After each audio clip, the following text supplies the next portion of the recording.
Hola a tothom i benvingudes i benvinguts a l'Empel de Cava Women. Avui us portem un programa molt especial, Memòria i llegat de les dones del Cava.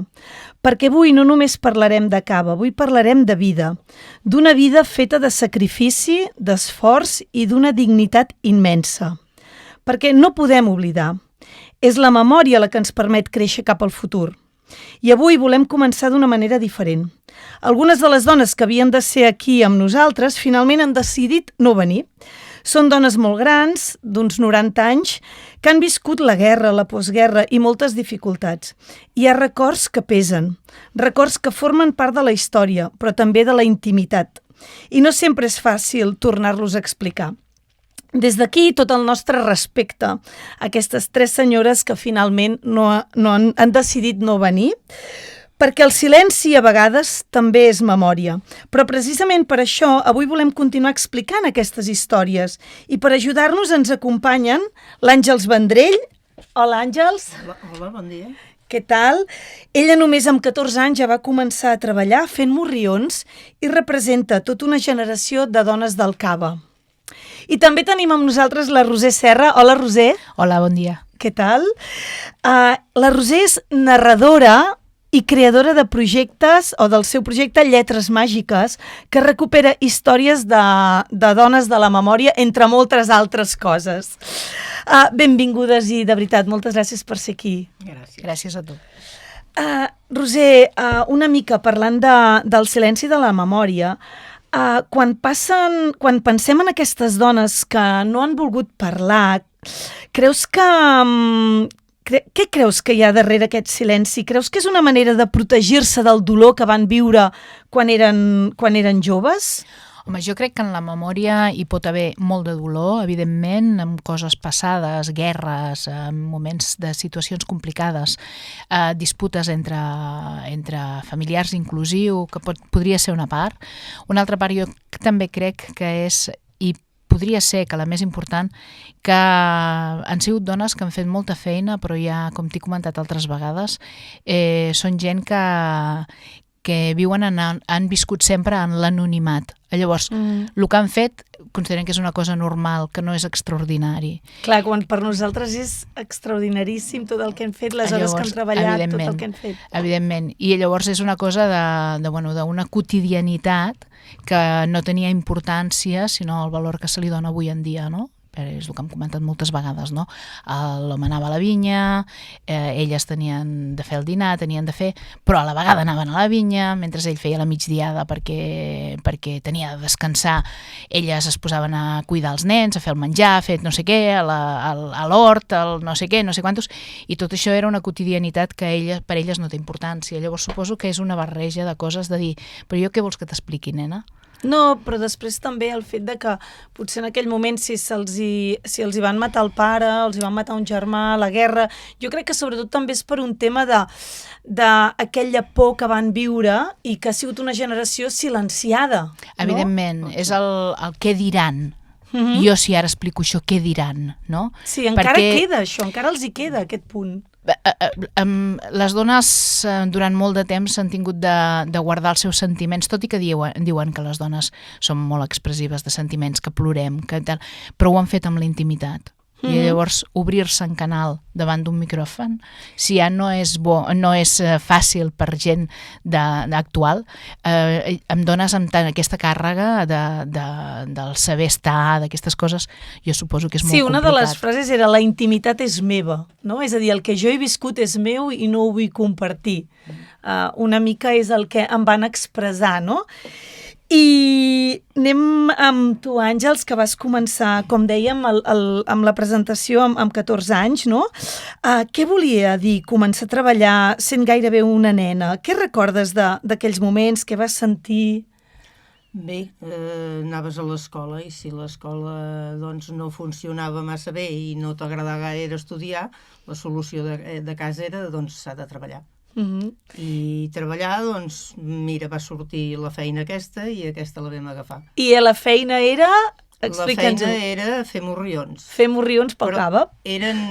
Aquí ja era semiautomàtic, això. Avui suposo que seria impensable perquè ens podíem trinxar els dits 50 vegades cada dia. Però llavors era així. I fèiem torns de les 6 del matí a les 2 del migdia i de les 2 del migdia a les 10 de la nit. Però fèieu els 2 torns? No, una setmana era torn de matí i l'altra era torn de tarda. I també ho tenies una mica assumit que havia de ser això. Clar que cansava i que... Perquè, clar, les condicions de treball d'aquella època, doncs és el que tu dius, podies enganxar-te el dit, podies... No hi havia prevenció de riscos laborals, ni molt menys. De fet, una vegada me'ls vaig enganxar. Però vull dir que sí, que si no te'ls enganxaves més, doncs no sé, perquè t'espavilaves a ser àgil i a treure la feina de sobre. Però al final és això, no? Era el que tocava. Era el que tocava. És que no hi havia opcions, no? Aquestes coses vistes ara en distància, penses que aquesta feina de bona no tenia res. Per què no? Perquè no era bona. Però llavors era el que tocava i de trauma tampoc ni un, No, clar. Vull dir, les coses... És el que... T'hi trobes en aquell moment i és el que toca, no? El que toca fer. Llavors, jo, per exemple, quan parlava amb aquestes senyores que era tot una feina molt manual, no? Que treballaven a les caves, m'explicaven doncs, també que rentaven manualment les ampolles una a una amb uns raspalls que entraven dins les ampolles, perquè abans la majoria d'ampolles es reciclaven, no? I s'aprofitaven a l'hora d'etiquetar, encaixar, i moltes vegades la feina, clar, continuava a casa, perquè tu quan llavors arribaves a casa et continuava la feina, no? Bueno, jo era joveneta. Clar, llavors, però a casa eres de casa de pagès, no? Llavors m'havia d'anar a peu cap a Pas de Piles. A Pas de Piles a peu, des de Sant Sadurní. Des de Sant Sadurní, 2 quilòmetres i mig. I al dematí, 5:45, tornar a pujar o 11:15 arribar a casa. Vull dir, llavors era així. Però esclar, llavors a casa hi havia els pares i la mare potser sí que feia alguna cosa a casa, però no massa. Cosir, vaig aprendre de cosir. L'altre migdia vaig aprendre de cosir, sí, perquè es havia d'estar ocupat. I realment, Roser, no? Quan tu que has parlat amb moltes dones del cava i de la memòria, realment elles de temps de descansar no en tenien, no? No, és el que t'he comentat abans una mica, no? O sigui, em va fer gràcia molt amb la Conxita que vaig estar parlant i em deia...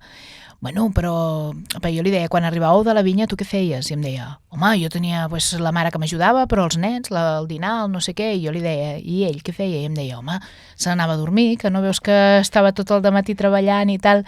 I jo li deia, però tu no veus que tu també estaves a la vinya? I em deia, bueno, però clar, a casa es tenien de fer la feina.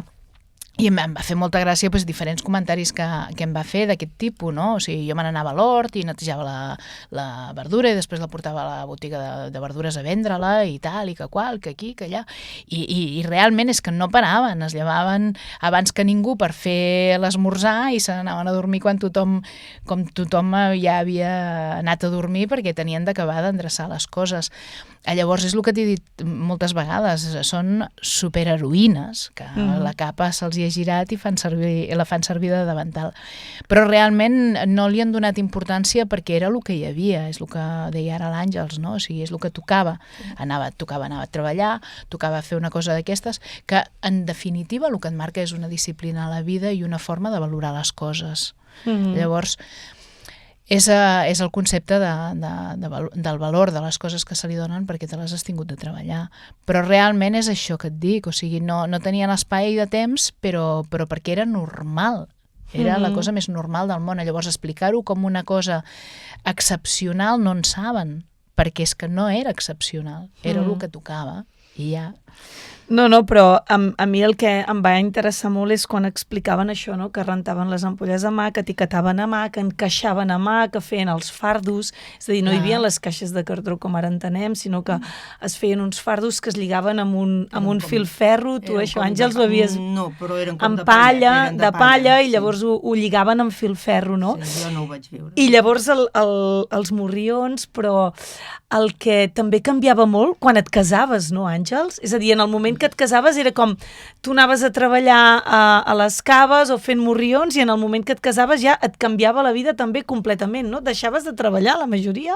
Jo sí, n'hi va haver alguns que no, però jo sí. La veritat és que la feina ja, doncs és el que dèiem ara, vist amb ara, de bona no en tenia gran cosa, però com em vaig casar, sí, vaig plegar. A part, no per res, però et donaven una bona indemnització, perquè et casaves. Llavors, doncs, si la feina no t'agradava, deies És a dir, que buscaré una altra cosa. Que promocionaven que les dones un cop es casessin anessin cap a casa a fer mis labores. Doncs probablement sí. Sí, però és divertit. Bueno, divertit no és la paraula, perquè és curiós que diguis, no, sí, clar, deixaves de treballar. No, clar, anaves a treballar a casa, a tenir fills. Anaves a treballar sense cobrar. Deixaves de tenir els horaris. Deixaves de tindre un jornal. I un jornal. Però de treballar no. Però el meu cas, jo aquí feia morrions i, bueno, vaig quedar una mica cansada i vaig dir, no vull veure un morrió més en ma vida. Doncs em vaig casar, cap d'un any i mig o així vaig tenir el primer fill i en menys d'un any ja tornava a tenir morrions a casa. Però els feies a casa? Però els feia a casa. Jo recordo de petita anar caminant pel carrer de Sant Sadurní, sobretot el carrer Barcelona o carrer Tarragona, que és on estàs tu, i sentia allò de clic, clic, clic, clic, clic, clic. I aquest so als baixos de les cases de Sant Sadurní es feia aquesta manufactura, no?, dels morrions. Us els portaven a casa? Com anava això? Jo vaig treballar per la mateixa casa, a la ITE, d'aquí Sant Sadurní, i llavors t'ho portaven a casa, et portaven els morrions fets i et portaven les xapes. I hi havia una màquina manual que havies de posar la xapa dintre el morrió i amb el peu, una palanca i pam, quedava enganxat. Llavors muntàveu el morrió a casa. I llavors muntaves el morrió a casa, perquè les màquines d'aquí eren semiautomàtiques, però això encara no es feia. I era una manera de treballar a casa, de cuidar els fills, de fer anar a la casa, de fer anar-ho tot, de no tenir horaris de cap mena, però que te'ls muntaves com volies. Era una manera de tenir una setmanada... El teletreball, que en diuen avui en dia. Exacte, això seria un teletreball. També hi havia molta gent que feia caixes de fusta, que, no? Jo recordo a les caves de Sant Sadurní també senties, era tot molt manual, als baixos de les cases molta gent feia cava als baixos de casa seva o de morrions o això que dius, aquest teletreball que el tenies a casa, no? Era una manera de treure't una setmanada. Clar. I el de casa continuava tot igual, perquè et muntaves l'horari a la teva manera. Si el nen estava malalt i l'havies d'anar a buscar a l'escola o no li podies dur, doncs ho controlaves tot. Aquell dia feies menys feina i l'endemà en feies més. Sí. Funcionava així. Teletreball total. Això que diuen, aquest concepte tan modern. Sí. Clar, i a sobre compaginàveu doncs, la feina, la casa, els fills, i moltes vegades els avis, no? Perquè també els avis a casa estaven a casa i més, potser no tant a dins del poble, a les masies, però sobretot a les masies, no?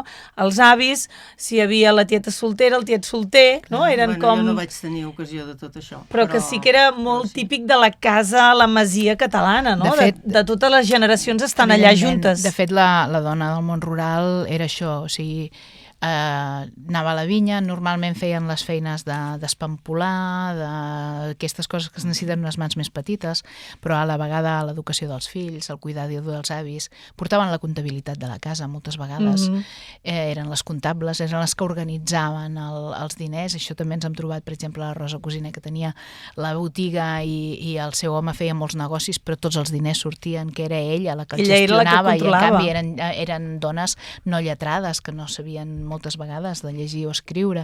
Per tant, és tota aquesta intel·ligència emocional, aquesta de sobreviure, no? Que en temps de més penúries poder allargar un dinar perquè poguessin menjar tots afegint-hi coses.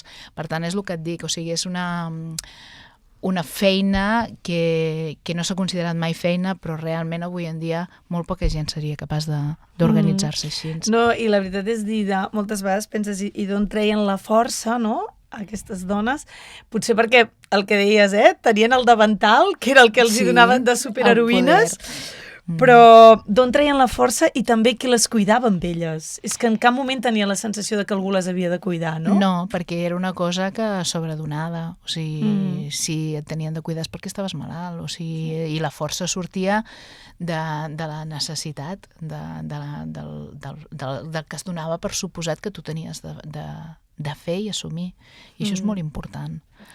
Sí, sí.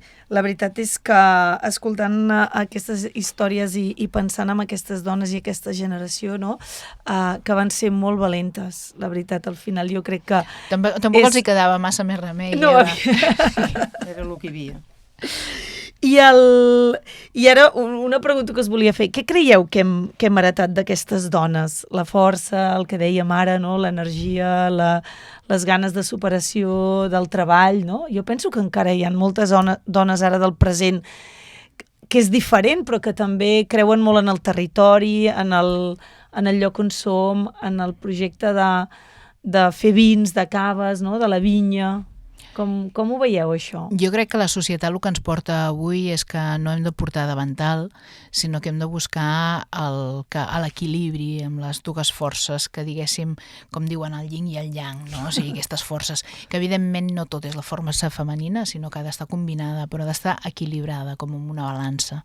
Llavors, no tenim per què no poder fer el que fan ells, no? O sigui, tenim les mateixes capacitats, tenim dues mans, tenim un cervellet, tenim tot, i podem fer exactament el mateix. O sigui, avui en dia, per sort, ja no hi ha aquests rols i una dona pot si vol arribar a ser gerent o vol arribar a ser una dona del món del cava, que per sort en tenim moltes i que som un col·lectiu molt maco, molt ben avingut i que ens ajudem, doncs això, no? O sigui, aquestes dones no hi ha sostre avui en dia, per sort, no? I la força, evidentment, el davantal no el portem, però la capa a vegades. No, i sobretot també jo penso que és la connexió amb la terra, no? Jo penso que si ara no tinguéssim els mòbils i fos potser com aquella època, no? Sí que tot ha canviat molt, però jo penso que elles connectaven molt amb la terra i els agradava molt el que estaven fent, perquè al final estaven a l'aire lliure, no tenien en aquest moment cap mena de connexió. Tot això és el que més ha canviat, no? Potser, Àngels, tot el tema dels mòbils, les xarxes socials, informàtica, tot això. No ho sé. No sé dir-te massa. Jo, de totes maneres, valoro molt tot el que dieu de les dones emprenedores d'avui, tot el que sigui. Però llavors hi ha una part de gent que és molt tendra, que s'apura per qualsevol cosa. Aquesta part més del que dèiem de la part emocional, no? Que qualsevol cosa els ofega. Jo crec... Treu una mica la valentia. Evidentment, jo crec que... I ho he apuntalat una mica abans, no? O sigui, quan et toca treballar als 14 i has de fer feina i tens una responsabilitat, això et corteja el caràcter. I saps, i no t'ofegues amb un vas d'aigua. Avui en dia el problema és aquest, que no hi ha tantes responsabilitats i la gent s'ofega. Potser la sobreprotecció, no? És que la gent s'ofega amb un vas d'aigua per això, perquè no saben, no tenen eines per gestionar, perquè no saben el que és treballar, no saben el que és... Però de vegades una persona amb 20 anys o més, o 25, te'n vas a una botiga i no et sap ni vendre aquella cosa. Perquè són els 14 de la teva època. O els 13, 14, o els 12 de la teva època. Els 14 d'aquella època serien els 20. No sé, potser ens hem perdut molt pel camí, doncs no ho sé. Clar, és que... Jo això ho trobo molt a faltar, això. Vull dir, hi ha gent molt valenta i molt empoderada i molt capaç de fer moltes coses, i jo els admiro moltíssim, però llavors hi ha coses que dius, clar, amb un got d'aigua t'ofegues i a vegades tenen criatures i Mare de Déu Santíssima, com si s'acabés el món. No. Avui en dia jo sempre faig la mateixa comparació. Quan jo era jove, el carnet jove era dels 18. Ara és fins als 30. O sigui, que el carnet jove arriba als 30. Això t'ho dic, que llavors dius, clar, aquí hi ha alguna que falla. És que aquella època començàveu a treballar als 13 i 14 anys i ara es comença a treballar, als 16 ja es pot treballar, l'únic que al final són els 20. Potser ens hem perdut una mica abans ens hem perdut massa uns anys, no? Abans poc i ara massa. Exacte. Però al final és això, l'equilibri, el que apuntava la Roser, que el fet de no tenir aquest equilibri amb l'edat, no? Tot ha evolucionat tant. Perquè després una persona perd la feina amb 50 o 55 anys, ja és gran. Ja no el volen perquè és gran, segons a quins llocs. I dius, vale, doncs què ha passat aquí al mig? Si ens hem convertit de no saber què fer, ja no servir, per segons qui. Els joves no poden treballar perquè no troben feina i amb la gent gran no els deixen jubilar fins als 67. Llavors aquí, i com veieu, com això pot anar evolucionant, però al final el que hem de pensar és d'aquestes dones, no? Aquell llegat que ens han donat i sobretot mantenir-lo, no? I sobretot conservar les vinyes, el territori, el paisatge, no?, del Penedès, que al final és el que tenim, el llegat. Hem de pensar en aquell llegat que ens han deixat aquestes dones. És el que dius tu, el llegat de la terra, d'estimar la terra. Les dones rurals d'avui en dia també n'hi ha moltes de molt vàlides. Les dones del món rural, sí. Són molt, molt, molt vàlides perquè tenen aquest amor. Pensem que la terra també és mare. Que bona aquesta, la terra és mare. I jo us ho comentava, crec que ens falta que tots sentim més aquesta connexió amb la terra. Clar. En el moment que ens sentim connectats amb la terra, tenim les nostres emocions també milloren i millora tot el nostre estat d'ànim, no? De fet, ho diuen que passejar per la natura és la millor medecina, no? Caminar per la natura, la terra, anar a la muntanya, passejar, no?, per connectar amb la natura. Crec que al final i amb potser... nosaltres mateixos, ens ajuda. La també. Natura ens portarà a connectar amb nosaltres mateixos. Diuen que el paisatge, el 50 o 70% ets tu. Sí, totalment. Depèn de com el veus, estàs tu, aquell paisatge és maco o no n'és. Clar. I el Penedès no cal dir-ho, que el tenim... Ara ve el temps maco. Ara ve la primavera i ja han començat a florir els ametllers, ja han començat a florir els presseguers, és increïble. La vinya ja comença a brotar, no? Comença a brotar la vinya. És l'explosió. I ens ve aquest mar de verdor que és... Bé, de fet, la vinya... És una sardana, eh? Sí, i jo sempre dic... L'Àngels, que és un amant de les sardanes. Jo tiro pel meu cantó. Clar que sí. Jo sempre... Sí, no digues. No, que vam fer una sardana quan es va morir el Joan, que es diu Mar de Verdor. Ah, molt bé. I és el paisatge del Penedès d'ara fins al setembre, que cada dia es va notant les vinyes. Sant Galana. I cada dia queda més verd i queda aquest mar de verdor. Molt bé, el Joan Barberà. Sí, una conversa que teníem molt allí. Jo sempre dic que les vinyes són màgiques perquè cada estació és un paisatge diferent. Sí. Dorm a l'hivern, es comença a despertar aquesta època de l'any que despunta el verd, s'engalana de verd i després de la verema llavors venen els tons vermells o ocres que li donen un paisatge diferent. Per tant, vindre al Penedès és... Som unes afortunades, eh? Sí. Molt bé, doncs moltes gràcies. Avui hem escoltat molt més que records, hem escoltat memòria, també la memòria que es diu i la que es guarda en silenci. Perquè hi ha històries que s'expliquen en paraules i altres que viuen dins i també formen part del nostre llegat. Gràcies, Àngels, gràcies, Roser. Gràcies per la vostra força, la vostra generositat i gràcies per ajudar-nos a recordar, perquè no podem oblidar que la memòria ens permet créixer cap al futur. Això ha estat l'Empel, Cava Women i les dones del Cava. Fins al programa següent. Gràcies.